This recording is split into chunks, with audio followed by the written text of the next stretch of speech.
We are living in an age of information warfare, and it is war and diplomacy via Truth Social when it comes to Donald Trump. In the last few moments, the Commander-in-Chief, the US President, posted that Israel and Iran had agreed to a ceasefire. That happened about an hour ago. This is how it read.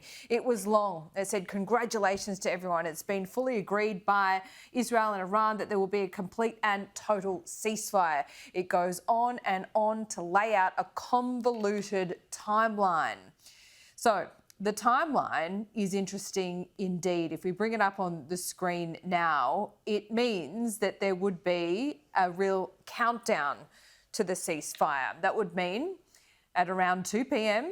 today, this is Australian time, Australian Eastern time, Iran and Israel would complete final missions. That is ominous. Then by 8 o'clock tonight, the ceasefire to officially begin for 12 hours. Following that, it would mean by 8 a.m. tomorrow, war would be considered over if the ceasefire holds. So there are a lot of caveats in that. It is convoluted, and we are waiting on official confirmation from both Iran and Israel on what the terms are. JD Vance was also on Fox News America. He was pretty positive about the move. When I left the White House, I thought that we might be able to get it across the finish line before this broadcast, and it looks like the president has been able to do that. I mean, look, he's been working the phones constantly. Frankly, before the 12-day war started, but certainly over the past 12 days, the president's been extremely clear about America's national objective here. It is to create a world where Iran cannot build a nuclear weapon. We've yet to receive official confirmation, of course, on whether Israel or indeed Iran has accepted the terms of this ceasefire. Meantime, a fresh round of blasts have been heard across Tehran. CNN reporter Fred Pleitgen gave this update a short time ago. The Iranians were shooting very intensely at something that was in the skies.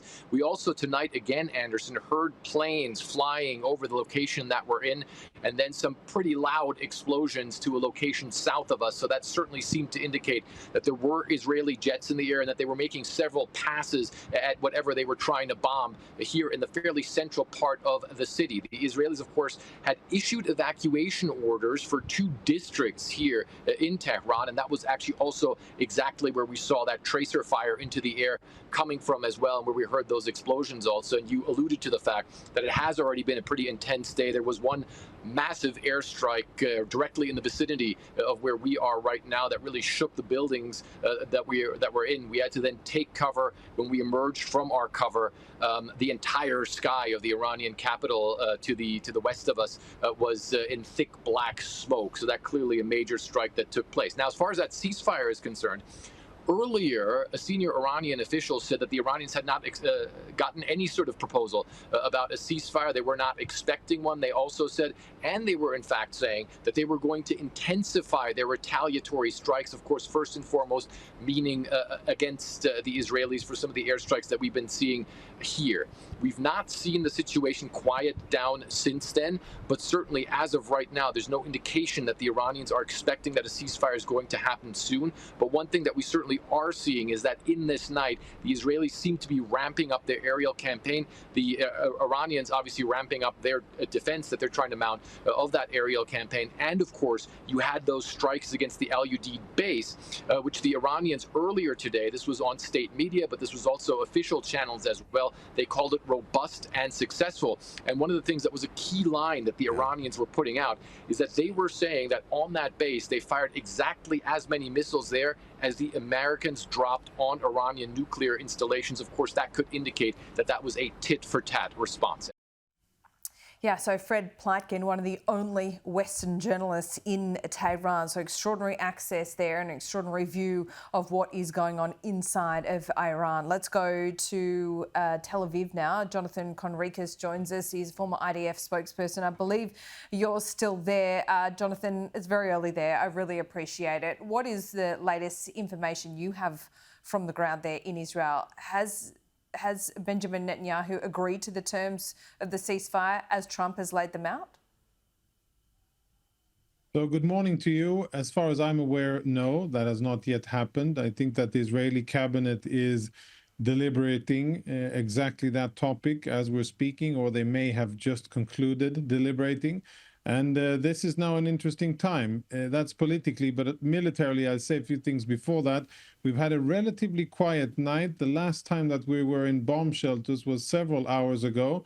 There were 4 UAVs that were fired from Iran or dispatched from Iran that were intercepted outside of Israeli airspace. So Israelis have had an abnormally quiet night, which of course is always welcome. But at the political level, we're now at an interesting time because this may be the first time that we will see Israeli interests diverge from US political directives. I think Israel believes and feels that there is still a lot of work that needs to be done against the IRGC, against their ballistic missiles, and against their ability to continue to fund and arm terror organizations. But now the US is saying that there's a ceasefire. So we'll see how this is, what the middle ground can be for Israel. Okay, so what is the objective here? What is the wish list if the US was to acquiesce fully to it? Is it regime change? Is it the killing of the Ayatollah?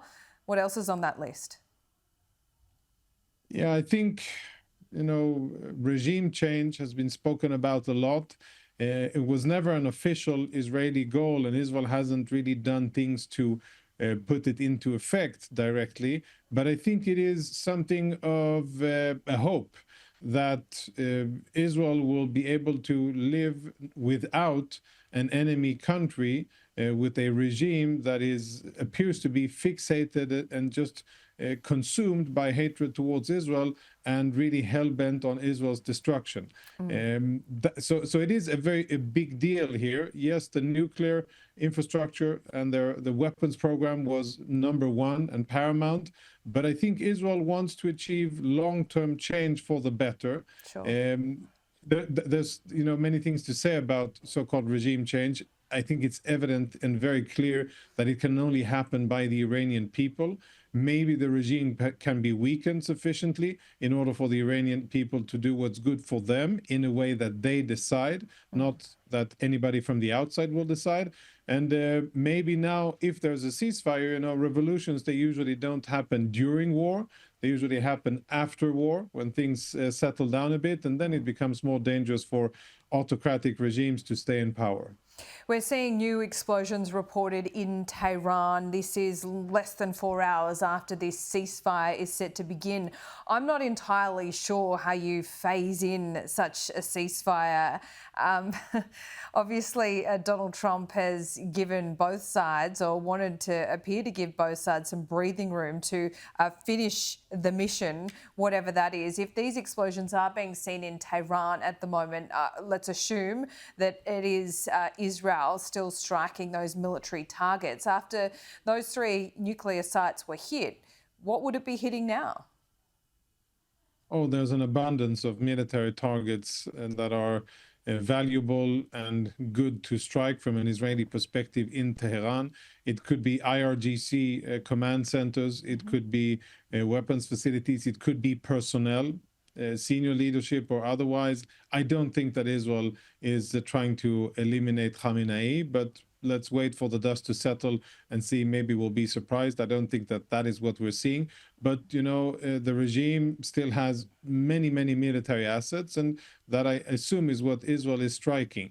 But I think we'll be entering a stage now, and this is where it really is interesting. How will this the ceasefire be implemented on the ground, and what will the conditions be for Israel to stick to it? Will we see something similar to the situation in Lebanon, where there's a ceasefire, but Israel continues to defend itself and implement what it needs to do in order to limit Hezbollah? Will we do the same thing with Iran? Of course, the distances are bigger and the stakes are higher. But this is, you blink and you miss half a century of important events over the last week in the Middle East. Yeah, not even just the last week, the last few hours, Jonathan. I've got to say, you don't seem at all that positive that there will be a ceasefire that will hold. I think, judging by how coordinated Israel and the US have been since and before June 13. I think that if this is what President Trump wants, and obviously he wants it, then I think that is what's going to happen, at least first on. And I don't think that Israel will be perceived as someone who defies the direct wishes of the US president, especially not after the US strike on the nuclear facilities in Iran. So I think it'll get an honest support from Israel. I don't know how well the Iranians will support it. And I think that this is still unfinished business. There is still unfinished business between Israel and Iran. This is a big, life-changing, once-in-a-lifetime moment for the state of Israel against the Islamic Republic. And I think it's far from over. Well, Jonathan, how can you reconcile this with what Donald Trump's just said in the last couple of hours, though? Because you know what the situation here is. For Trump personally and in a domestic political sense, he doesn't want to get embroiled in another war in the Middle East. He wants this strike on these 3 nuclear facilities to be a one and done. He does not want to get back involved in this. And what you're saying to us this morning is that Benjamin Netanyahu has shown no signs of this being over for Israel. So how does that work? If Trump got involved and destroyed these nuclear facilities at the behest of Israel, but the quid pro quo was we're in and we're out, I mean, is Netanyahu now in a tight spot if Trump's asked him to agree to the ceasefire terms, but you're saying the job's not done? Yeah, the job isn't done, and Israel, I think, needs to continue to operate and find ways to continue to weaken the IRGC, to continue to diminish their ability to fire missiles at Israel, and to continue to provide weapons to terror organizations that are making life miserable for Israelis. That needs to happen, and I think it will continue. I think the dilemma here for the Israeli government and the prime minister is, of course, not to defy what the US president, who is undoubtedly a very strong and real friend of the state of Israel, not to defy what he says as a goal. And he is now set on having a ceasefire. So there'll be a tightrope to walk. And I think Israel will manage that. I think the relations between Washington and Jerusalem are excellent, even though many people around the world wish and hope and talk as if they aren't, but they really are excellent. And I think that Israel will be, very respectful of the president, mindful of the tremendous action that the US took under his direct guidance. But I think, having said that, when we fast forward the coming weeks or months, this is such a big event, and exposing the Islamic Republic, the regime, for how weak, corrupt, and incapable of defending themselves as they are. This isn't over, and I think that Israel will try to leverage this positively for the future. Maybe at the end, achieving a significant weakening of the regime, that's possible, but at least to begin with, take out their missiles and make sure that they don't have that, strategic capacity to fire ballistic missiles at Israel. Jonathan Conricus, live there in Tel Aviv for us, and it is approaching 4 a.m. We thank you, as always, for your time, especially this morning, looking fresh, as always, as well. We'll see you soon.